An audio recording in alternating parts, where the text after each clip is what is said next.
Ahoj kamarádi, zaspíváme si písničku o tom, proč byste si měli koupit moje CDčko.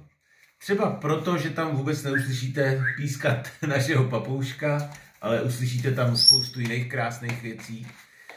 Protože já samozřejmě chápu, kdybych tam byl jenom já, tak to nekoupí nikdo, ale bude tam třeba tam bude třeba zpívat, tam bude Alenka, jo. Nebo tam bude foukat Boban, nebo tam bude foukat i Mrcas. Bude tam Kozy tam bude klapat. Kozy bude klapat a Míša bude tahat. No a já to budu kazit. No a právě takže to vlastně znamená, že se ho vůbec kupovat nemusíte. To samozřejmě není žádná vaše povinnost, je to vaše svaté právo, které bych si teda bejt váma nerad nechal vzít.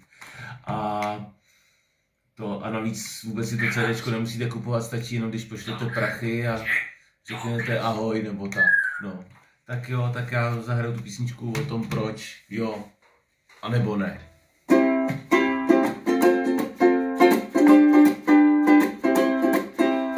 Určitě to CD bude hrát a to ti mohu svatě slíbit.